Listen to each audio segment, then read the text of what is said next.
Boa noite, meus irmãos e minhas irmãs. É sempre com muita alegria no coração que a gente vem aqui nessa casa de luz trazer um pouco desse estudo que preparamos, sobretudo para nossas reflexões e colocarmos no nosso dia a dia. Há pouco a Silvinha estava falando a respeito dessa obra belíssima chamada Jesus no Lar, psicografada pelo Chico, pelo espírito Neio Lúcio. Essa obra é grandiosa. Quem a não possui, façam a gentileza de comprá-la e tê-la junto a vocês. Ela nos ajuda, em diversos momentos da nossa vida, a buscarmos nas palavras aqui ditas por Jesus, reflexões, sobretudo para nos ajudar no nosso processo de transformação. Jesus, logo na primeira lição, convida Pedro ao seguinte: acendamos aqui em torno de quantos nos procuram a assistência fraterna. Uma claridade nova. A mesa de tua casa é o lar de teu pão. Nela recebes do Senhor o alimento para cada dia. Por que não instalar ao redor dela a sementeira da felicidade e da paz na conversação e no pensamento? Esse convite que Jesus faz a Pedro, juntamente com alguns outros apóstolos que lá se encontravam nesse momento, é prontamente atendido por ele quando ele responde: Mestre, seja feito como desejas. Então, Jesus, ratificando o seu convite para todos aqueles que ali se encontravam naquele momento, instala, a partir daquele instante, o primeiro culto cristão no nosso planeta Terra. E aí eu pergunto a vocês, meus irmãos, como é que está o nosso culto no nosso lar? Estamos fazendo? Sabemos da importância desse momento em buscarmos as palavras do Senhor por intermédio do seu Evangelho, a fim de fazermos toda uma limpeza naquele ambiente, onde o dia a dia, a matéria, acaba nos distanciando da verdade?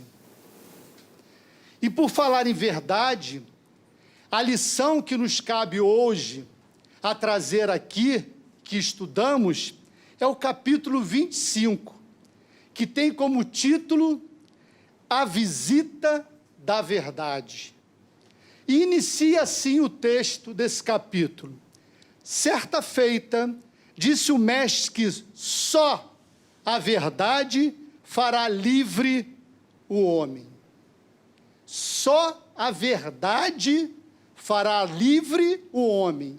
Se Jesus estava afirmando que somente a verdade é que vai nos livrar, é que pode ter uma série de outros sentimentos envolvidos na construção, no nosso processo, em busca de nos libertarmos, mas ela é de extrema importância. Ela é tão importante, meus irmãos e minhas irmãs, que no finalzinho do mês passado, em novembro, nós fizemos um encontro aqui com Jesus. Vocês se recordam qual foi o tema? Aqueles que tiveram a oportunidade de estar aqui? Conhecereis a verdade e a verdade vos libertará. Está lá em João. Mais uma vez, chamando a nossa atenção, e não é à toa que a espiritualidade trouxe no encerramento das nossas atividades públicas esse capítulo, para ratificar tudo aquilo que talvez muitos de nós ainda não conseguimos apreender, para refletirmos mais uma vez sobre esse tema. Voltando ao texto, só a verdade fará livre o homem, e talvez, porque não pudesse apreender é diferente de aprender. Apreender é assimilar com profundidade. Olha as palavras de Jesus. Olha como é que ele coloca o verbo no tempo certo e adequado para que a gente possa refletir de forma primorosa sobre os seus ensinamentos.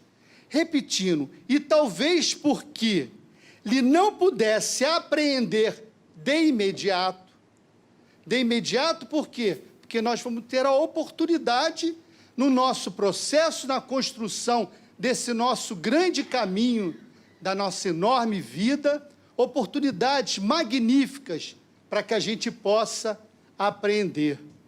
A vastíssima extensão da afirmativa, perguntou-lhe Pedro, no culto do lar, no culto doméstico: Senhor, que é a verdade?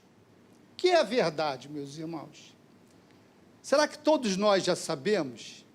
Será que quando Jesus, por intermédio do seu apóstolo querido, nos trouxe essa reflexão sobre o nosso encontro de Jesus, que passamos uma manhã maravilhosa aqui, onde nos foi oferecida a oportunidade de refletirmos mais uma vez sobre a verdade, nós já conseguimos apreendê-la? Ainda não, tenho certeza disso, mas é um exercício para todos nós, cada vez mais ir despertando na nossa consciência o verdadeiro caminho. Jesus estava falando sobre que verdade? Lá no encontro nós falamos sobre isso, sobre as verdades relativas, aquelas que em algum momento para nós era absolutamente verdade e mais tarde foi se modificando em razão de tudo aquilo que nos foi apresentado. Ou será que Jesus está falando sobre a verdade divina? Estava falando na verdade que nos assegura que cada um de nós aqui temos que crer, acreditar, ter a certeza absoluta de que somos espíritos e imortais. Passando no momento de transição no mundo de expiações e prova, na matéria onde ela é super importante para o nosso processo, mas que a gente tem que aproveitar tudo aquilo que ela nos oferece e fazer com que a gente siga um caminho cada vez mais crendo nessa verdade. Será que a gente acredita que realmente somos filhos de Deus, um Pai amoroso? Nós aqui não tenho dúvida que cremos, mas será que todos os nossos irmãos têm essa crença? Será que nós acreditamos que somos regidos por uma lei maior, por uma lei do amor? A verdade absoluta, meus irmãos e minhas irmãs, encontra-se na consciência de cada um de nós, que são as leis naturais. Está lá, inscrita em cada um de nós. E Jesus, mais uma vez, quando esteve aqui conosco, e em diversas oportunidades somos lembrados disso, da grandeza que somos cada um de nós, quando Ele nos assegurou que vós sois deuses, brilha a tua luz, vós sois o sal da terra, vós sois o templo de Deus. Olha quanta coisa que Jesus o tempo todo chama a nossa atenção para que nós acreditemos na nossa potencialidade como espíritos que somos, rumo à nossa felicidade. Joana de Ângeles, para que isso cada vez mais desperte nossos corações, diz para nós que nós devemos deixar a nossa luz brilhar, mas em razão das escolhas que ainda fazemos de forma equivocada, nós vamos empanando essa luz. E aí vale a pena nós refletirmos sobre mais esse ensinamento, para que a gente retire, véu a véu, de todos esses sentimentos ainda tão arraigados em cada um de nós, que dificulta essa nossa potencialidade se fazer mostrar. Que a nossa luz brilhe, meus irmãos, que nós acreditemos nessa potencialidade divina que tem em cada um de nós. Voltando ao texto, Jesus fixou no rosto enigmática expressão e respondeu: A verdade total é a luz divina total. Entretanto, o homem ainda está longe de suportar-lhe a sublime fulguração. Fulguração, alguns podem não saber o que significa essa palavra, é um brilho intenso, é um clarão. Muitos de nós, quando começamos a estar de frente daquilo que realmente vem a descortinar quem nós somos, nós temos dificuldade de encarar esse homem ainda tão cheio de vícios.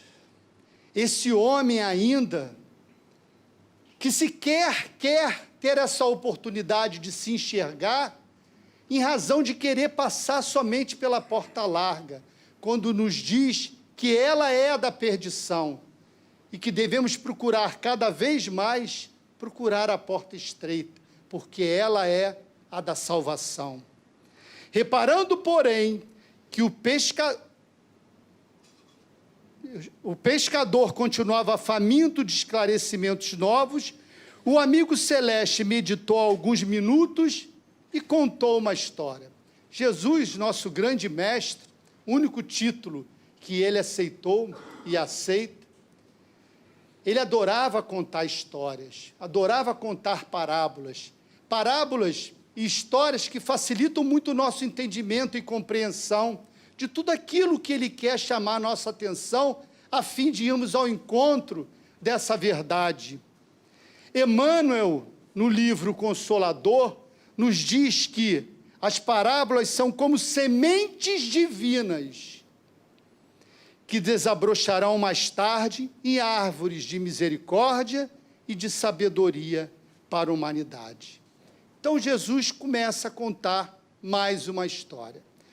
Numa caverna escura, onde a claridade nunca surgira, demorava-se certo devoto implorando o socorro divino. Declarava-se o mais infeliz dos homens, não obstante, em sua cegueira, sentir-se o melhor de todos. Parece um paradoxo, né? Como é que eu estou lá, mal, e me sinto ainda o melhor de todos? Reclamava contra o ambiente fétido em que se achava, o ar empestado, sufocava-o, dizia ele em gritos comoventes. Pedia uma porta libertadora que o conduzisse ao convívio do dia claro. Afirmava-se robusto, apto, aproveitável. Olha como é que ele se sentia-se. Apto, aproveitável, mesmo diante de tal circunstância. Por que motivo era conservado ali, naquele insulamento doloroso? Chorava e bradava, não ocultando aflições e exigências. Que razões o obrigavam a viver naquela atmosfera insuportável? Quem esteve no encontro, e eu não vou repetir toda a história, mas só para ajudar aqueles que não estiveram aqui, quando nós utilizamos os irmãos Marta, Maria e Lázaro, cada um com a sua característica, e isso sendo utilizado por Jesus para que a gente pudesse observar e apreender da melhor forma possível como cada um de nós se comporta em determinadas circunstâncias. Lázaro, meus irmãos, um querido amigo de Jesus, fora considerado morto. Mais tarde, a gente veio entender que ele não estava morto, ele estava passando por um processo de letargia, ou a medicina chama de catalepsia. Mas o que será que Lázaro, lá no encontro ficou muito claro, e eu aqui desperto mais uma vez a atenção para todos nós, representa simbolicamente? Representa os que, embora vivos, se acham como mortos. Quantos de nós, meus irmãos, em algum momento, talvez não é na etapa dessa nossa grande vida, mas em uma outra circunstância, nos achamos assim tão mal, tão complicado, por situações tão difíceis, que a gente pensa nisso. São os que se encontram tão fechados, tão presos na escuridão de seus pensamentos densos e vibrando num plano muito baixo, como se estivesse numa caverna absolutamente sem luz. Sentem-se afastados completamente da sua realidade espiritual. Sequer conseguem perceber que são filhos de Deus. Isso tudo ainda faz parte do nosso processo. Sobretudo nós que vivemos num mundo de expiações e prova. Volta e meia, esse sentimento ainda brota, em razão das circunstâncias pelas quais nós passamos. Mas o que nós não podemos, meus irmãos, é nos enraizarmos nessa situação. Jesus estende a sua mão o tempo todo para nós. Acreditemos, estendamos o nosso braço e façamos como Lázaro, quando Jesus falou: Lázaro, saia, venha para fora. Assim somos nós, meus irmãos. Acreditemos, tenhamos fé, tenhamos esperança e façamos esse movimento, porque tudo passa. Absolutamente tudo passa. Continuando lá na leitura do texto de Neio Lúcio, notando nosso pai que aquele filho formulava súplicas incessantes, entre a revolta e a amargura, profundamente compadecido, enviou-lhe a fé. Olha como Jesus é bom, é misericordioso. Como Deus, o nosso Pai, que se utilizou desse nosso querido irmão para nos mostrar que é possível passarmos por determinadas circunstâncias. Há pouco tempo eu estava vendo uma série na TV chamada The Crown, que é A Coroa. Não sei se vocês já assistiram.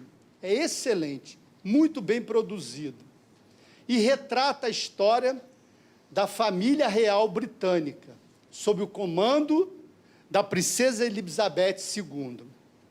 Em um dos capítulos ficou muito clara essa questão da fé, e me chamou bastante atenção. O príncipe Philip, marido da rainha, que eu não entendo muito bem porque que ele não é chamado de rei, se ela é rainha, marido dela, porque que ele é príncipe? Para botar ele no devido lugar, talvez seja, não é? Imagina o príncipe Philip, que tem tudo que a matéria pode lhe oferecer, tudo do bom e do melhor, estava passando por uma crise existencial ferrenha. Estava muito triste, mas muito triste, e se questionando o tempo todo a respeito de diversas circunstâncias que a sua vida lhe proporcionava, sobretudo sobre a sua fé. Quantos de nós não nos encontramos assim em determinadas circunstâncias, meus irmãos? Podemos ter tudo aquilo que a matéria nos oferece, mas ficamos nos questionando a respeito de uma série de outras coisas.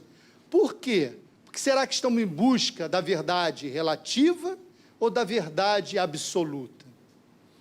Certo dia, o príncipe Philip entra no salão daquele palácio maravilhoso, no salão de TV, estava lá toda a sua família reunida, assistindo um grande evento. Esse grande evento estava crescendo nele uma vontade enorme de cada vez mais se apegar àquilo para construir a sua fé. Sabe que grande evento era esse? Lá já tinha televisão, algumas casas em 1969 não devia de ter, que era a transmissão da viagem do homem à Lua. Eu era muito criança, mas eu me lembro como isso marcou a vida de tanta gente. Hoje ainda marca qualquer seriado que a gente vê do homem em busca de outras galáxias, de outros planetas, aí a gente ainda fica bastante preso a tudo aquilo. Eu mesmo acabei de ver Perdido nos Espaços, esse novo, não é aquele antigo não. Isso encanta a gente. E para o príncipe Philip aquilo era uma válvula de escape para todos aqueles sentimentos que ele ainda estava sentindo. E naquele momento que a família estava reunida, estavam fazendo uma entrevista com os 3 pilotos, 3 astronautas que iam à Lua, pisar nela pela primeira vez. Tem gente que não acredita que isso seja verdade, que acha que isso tudo foi montado pela NASA, como não acredito que a Terra é redonda. Falar baixo, mas tem gente que não acredita, não é? Então, estava lá, a entrevistado Neil Armstrong, Buzz Aldrin e Michael Collins. E aí, o repórter pergunta para eles, o que exatamente vocês pretendem descobrir? Aí Armstrong responde, mais importante que as respostas que encontraremos será o fato de refletirmos sobre as perguntas que ainda não foram formuladas. Isso deixou o príncipe absolutamente encantado. Que respostas serão essas? Que perguntas serão essas? Será que elas vão vir ao encontro de tudo isso que me angustia, de tudo isso que eu estou tentando buscar também como resposta? Mas a rainha, quando sai da sala, lembra para ele, olha, Filipe, amanhã a missa é às 9 horas e não mais às 10. E ele faz aquela cara de tremendo desânimo. Novamente tinha que encarar aquele decano lá, naquele culto no domingo de manhã às 9 horas. E, de fato, mais uma vez o sermão foi aquele sermão enfadonho, onde a maioria das pessoas estavam dispersas, alguns dormindo, outros sequer tendo nenhuma atenção, e quando termina lá, o príncipe Filipe chega para a rainha Elizabeth e fala, ó, eu não venho mais aqui, eu tenho muita coisa melhor para fazer. A rainha chama seu secretário e fala assim, ó, temos que procurar um novo decano. E aí chega o grande dia 16 de junho de 1969, com a viagem da Apolo 11 rumo à Lua, transmitido para inúmeros países. Quando a rainha vê o príncipe Filipe entrando dentro da sala, na continuidade dessa transmissão, chega para ele e fala logo, ó, chegou um novo decano. Então, na próxima missa, você já pode voltar aí. E aí eles ficam vendo aquelas imagens fabulosas, e o príncipe Filipe fala de forma muito firme, fabuloso, que homens de coragem.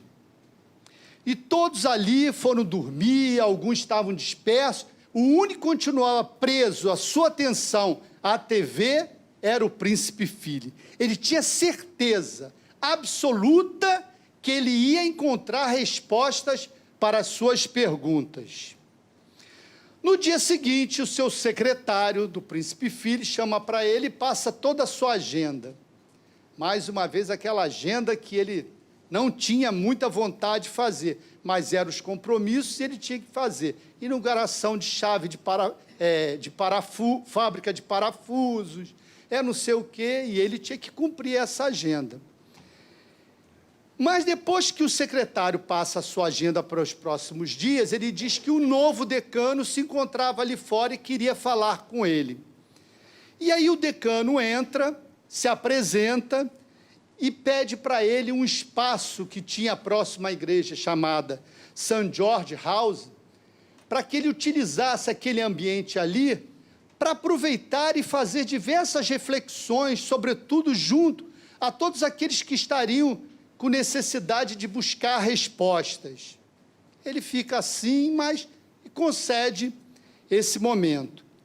E aí, no dia 20 de julho, no dia seguinte, o homem finalmente pisa na Lua, quando aquela célebre frase do Armstrong é dita, um pequeno passo para o homem, um grande salto para a humanidade. E ele explode de alegria.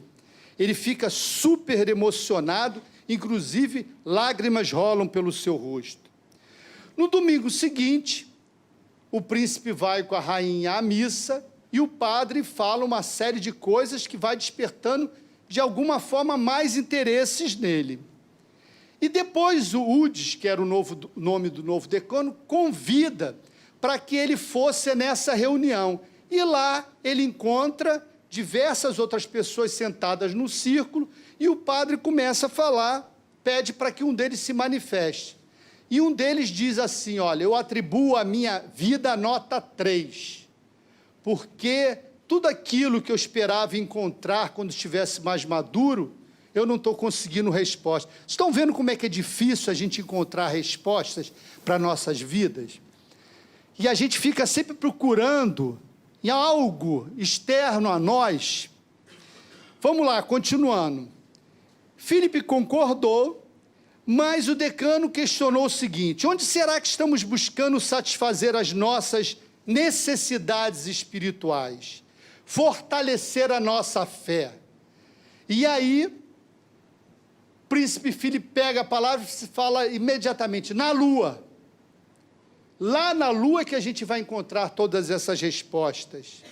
E esse tipo de encontro aqui que a gente faz, isso tudo é balela. A gente não precisa disso, o que a gente precisa é de homens com coragem, como os astronautas, que estão lá vendo efetivamente a grandiosidade de Deus. Filipe sai do encontro com a certeza inabalável de que aqueles homens que tinham ido à lua conseguiriam obter respostas. E aí, eles retornaram, os astronautas, e foram a diversos países contar a sua façanha. E a rainha Elizabeth diz, olha, os astronautas vão vir aqui. Ele fica encantado com isso e pede uma audiência particular com os astronautas. E é concedido a ele. Ele vai imediatamente para o seu escritório, faz um rol de perguntas, que vai perguntar para os astronautas, e assim que eles chegam, ele vai na sua audiência particular e começa a sua primeira pergunta. O que vocês pensaram quando estavam lá na Lua? Aí, um deles responde assim, um certo alívio por conseguirmos executar a missão com sucesso. Além disso, imagens incríveis. O príncipe Filipe começa a demonstrar um certo ar de não era bem isso que eu esperava. É verdade que as imagens são extraordinárias, mas eu estou querendo saber que respostas que vocês obtiveram, quais foram as novas perspectivas da vida de vocês depois dessa façanha fabulosa. Eles não entenderam bem a dimensão da pergunta e responderam para o príncipe. O senhor sabe, como piloto, que nós somos treinados, acima de tudo, para atender protocolos e procedimentos. Grande decepção do príncipe Filipe, porque ele esperava encontrar resposta que viesse ao encontro de tudo aquilo que ele ansiava. Nada, absolutamente nada de importante, diante da conversa que eles estavam tendo, que vinham melhorar a perspectiva do atendimento do que ele queria. Aldrin percebe essa decepção e fala para o Armstrong, conta para ele aquilo que aconteceu quando você estava lá pisando na Lua. Aí o príncipe, opa, agora vem algo de fabuloso, né? Aí ele fala assim, quando eu estava lá, naquele silêncio total que é a Lua, eu escutei um barulho. Aí o príncipe, um barulho? Alguma coisa que você ouviu? Sim. O que eu ouvi foi o refrigerador de ar que fazia esse barulho lá da nossa cápsula. Afirma o seguinte, os maiores engenheiros do mundo projetam um foguete para a Lua, mas não sabem fazer um refrigerador decente. E riram bastante, e a decepção do príncipe Filipe foi tamanha. E aí ele falou, entendi. Olha para o papel com aquele monte de perguntas, e eles perguntam, o senhor quer saber mais uma coisa? Ele viu que dali não viria nada ao encontro das suas demandas, que tanto ele colocou, apostou todas as suas fichas, que ali ele ia conseguir entender. Nesse momento, Filipe constatou definitivamente que aqueles grandes homens, considerados até alguns minutos atrás, eram simples mortais, e ressaltou em conversa com a rainha. Esperava que eles fossem gigantes, deuses, contudo, na realidade, são só 3 homenzinhos pálidos. Esperava poder realizar tantas perguntas sobre a nossa grandiosidade como seres incríveis, que somos na busca de nossa verdadeira essência. Eles certamente são competentes como astronautas, mas decepcionantes como seres humanos. E a rainha fala para ele, justamente por serem humanos, é que merecem toda a nossa compaixão.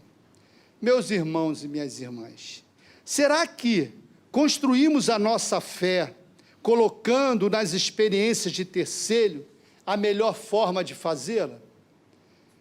Será que a gente fica esperando, experiências que estão ao nosso redor para que a gente creia, sobretudo na verdade absoluta, de que somos espíritos imortais, criados por Deus, regidos por uma lei maior que é de amor?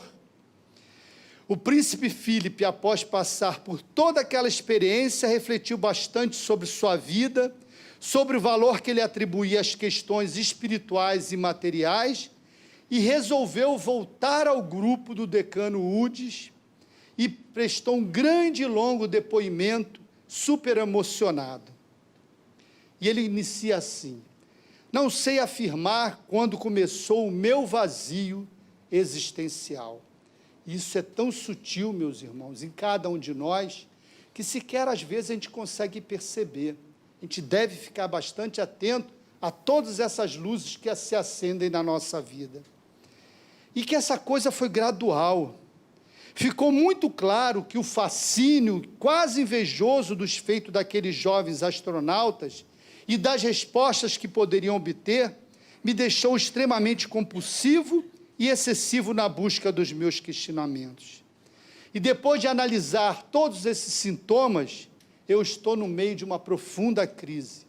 É claro também que já temos ou ouvimos falar de outros que passaram por ela, e como eles, procuramos nos lugares de costume recorrermos às mesmas coisas para tentarmos nos melhorarmos. E aí ele conta um episódio que recentemente a mãe dele tinha morrido, e que ela era uma pessoa muito caridosa e trabalhava num ambiente, num convento, onde ela prestava todo o seu carinho, todo o seu amor a todos os necessitados. E ele diz que ela viu algo de errado nele. E ela disse para ele o que ela viu, que ele não tinha fé. E ele admite naquele momento que ela estava absolutamente correta.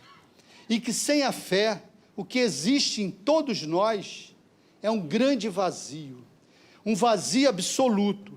É como ir até a lua e lá só ver desolação, um silêncio sepulcral, a melancolia.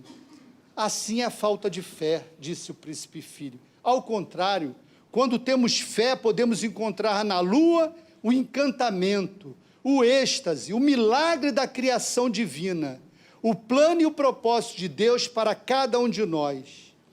O que ele disse que estava tentando dizer? Que a solução dos nossos problemas não está na matéria, não está na engenhosidade da criação de um foguete, na ciência ou na tecnologia. Ele afirma, depois de ter passado por toda essa experiência, que a resposta está aqui, ou aqui, onde quer que a fé esteja. Então, ele pede desculpa ao Udes e todos aqueles companheiros, depois de ter ridicularizado aquele grupo, e pede socorro. Meus irmãos e minhas irmãs, que saibamos utilizar todos os recursos que estão a nosso favor para sairmos das cavernas em que muitas vezes nos colocamos. Aceitemos ajuda, saibamos pedir ajuda, mas não nos esqueçamos que devemos, cada um de nós, fazer a nossa parte, fazer um movimento nesse sentido.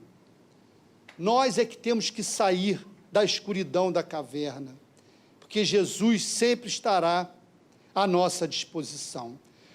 Voltando ao texto, a sublime virtude que a fé exortou a confiar no futuro e a persistir na oração. Um infeliz colocou-se de algum modo, mas a breve tempo voltou a lamuriar. Observam como nós somos extremamente frágeis, meus irmãos. apesar da gente fazer todo esse movimento, de começar a alimentar todo esse sentimento ao qual Jesus se utilizou de exemplo da fé, que é uma construção no nosso dia a dia, quando a gente vem e passa por alguma circunstância, a gente começa a sentir que ela está se desmoronando. Devemos aproveitar todas as oportunidades e sempre procurarmos nos conectar com um plano mais alto. E devemos utilizar todos os recursos que estão à nossa disposição. A prece, meus irmãos, é um recurso magnífico. A gente não consegue dimensionar o quanto ela eleva a nossa vibração e faz com que a gente se conecte com um plano mais alto. E o trabalho no bem. O Luiz, ali no seu preparo, falou de forma muito clara. Vamos trabalhar, vamos ajudar todas aquelas crianças que se encontram lá no Lar A1 e no Lar A2, frente a inúmeras oportunidades de serviço que a gente tem. Vamos se mexer, meus irmãos. Vamos aproveitar essas oportunidades, trabalhar aqui junto à juventude, junto à evangelização. Não temos mais desculpa para não aproveitarmos essas oportunidades. Vamos levantar do sofá e fazer um movimento para construir isso que tanto nós precisamos e que Jesus nos clama. Continuando o texto, queria fugir do monturo, é o lugar onde se coloca o lixo, e como se lhe aumentasse as lágrimas, o Todo-Poderoso mandou-lhe a esperança. A emissária afagou-lhe a fronte suarenta e falou-lhe da eternidade da vida. Somos espíritos imortais, meus irmãos, buscando cercar-lhes. Para isso, rogou-lhe calma, resignação, fortaleza. O pobre pareceu melhorar, mas decorridas algumas horas, retomou a lamentação. Não podia respirar, reclamava em desalento. Está vendo como nós somos? Quantos sentimentos nobres nos são ofertados para que a gente saia dessa caverna e a gente acaba retornando para ela em razão de escolhas equivocadas que ainda fazemos? Eu sei que não é fácil, eu sei que é extremamente trabalhoso, mas não é difícil, não é impossível, é trabalhoso. Mas parece que a gente gosta de voltar para a caverna, para esses lugares que deixam a gente pesado. Conduído, determinou o Senhor que a caridade o procurasse. A fé, a esperança e agora a caridade. Olha quantos recursos que o Deus envia para nós o tempo todo. E vai continuar enviando, até um dia a gente aprender sobre a verdade. A nova mensageira acariciou e alimentou, endereçando-lhe palavras de carinho, qual se lhe for abnegada a mãe. Caridade. Santo Agostinho nos diz que a senha para nos ligarmos a Deus é caridade. Caridade é o quê? É o nosso amor em movimento, colocado a nosso favor e a favor de todos aqueles que nos rodeiam. Caridade, meus irmãos. Caridade é aquilo que nós precisamos para nos melhorarmos, para nós observarmos efetivamente o quanto nós somos grandiosos, que falávamos lá no início, toda a nossa potencialidade que está encoberta em razão de sérias escolhas equivocadas e que empanamos esses sentimentos, como Joana de Ângeles nos afirma. Voltando ao texto. Todavia, porque o mísero prosseguisse gritando, revoltado o pai compassivo, enviou-lhe a verdade. Quando a portadora de esclarecimento se fez sentir na forma de uma grande luz, o infortunado então viu-se, tal qual era, e apavorou-se.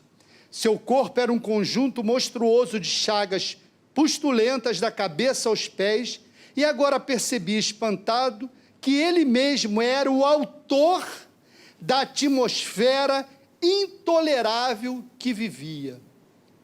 Percebamos, tudo aquilo que nós vivenciamos é em razão de que aquilo que plantamos. Então, a gente fica assim, mas por que eu? Por que Deus? Por que comigo? Por que não eu? Por que não comigo? Por que eu não aproveitar essa oportunidade, que eu sei que é dolorosa, é difícil, é complicada, e apreendermos da melhor forma possível o que podemos fazer para sairmos dessa circunstância? Só nós, só cada um de nós é que pode fazer esse movimento. Podemos utilizar de uma série de pessoas para nos ajudar nesse processo, mas se eu não fizer esse movimento, por mais difícil que seja, e quando for, eu tenho que me utilizar da ajuda que me é colocada à minha disposição, para que eu possa seguir em pé. O pobre tremeu cambaleante, notando que a verdade serena lhe abria a porta da libertação, horrorizou-se de si mesmo. Sem coragem de cogitar a própria cura, longe de encarar a visitadora frente a frente para aprender a limpar-se e a purificar-se, fugiu, espavorido, em busca de uma outra furna, onde conseguisse esconder a própria miséria, que só então reconhecia. Meus irmãos e minhas irmãs, finalizando, temos que nos conhecer, temos que saber quem realmente eu sou, temos que saber aquilo que efetivamente nos coloca para baixo, que nos desanima, que nos remete à escuridão de uma caverna. No momento em que a gente começa a se conhecer, a gente pode trabalhar especificamente naquele ponto que tanto nós precisamos. Finalizando aqui com um texto maravilhoso do encontro, que nunca é demais nós repeti-lo, porque ele é fabuloso, ele é maravilhoso mesmo, quando nos diz assim, a partir do momento que a verdade trazida por Jesus germina e floresce em nós, passamos a nos olhar como espíritos imortais, passamos a mudar nossas prioridades, passamos a fazer melhores escolhas e agir no caminho do bem e do amor. Momento em que nos livraremos dos grilhões que nos prendem à realidade transitória e material. Quando fizermos isso, absolutamente, com certeza, não retornaremos mais a essa caverna tão escura. Sempre que nos sentirmos aflitos, sobrecarregados, pesados, desanimados, lembremos do mestre amigo, o nosso querido Jesus, chegando à nossa casa íntima, trazendo consigo a verdade e a libertação, nos olhando nos olhos, com ternura e firmeza, dizendo: deixe que a semente divina germine e floresça em ti. Essa semente está dentro de cada um de nós, que a gente possa regá-la com o que for de melhor, que nesse ano que se inicia, que nós coloquemos como objetivo e propósito regar essa semente, para nos sentirmos mais confiantes, segurando na mão de Jesus, que vamos passar por todas as nossas dificuldades, que escolhemos sempre a melhor parte. Muito obrigado, meus irmãos.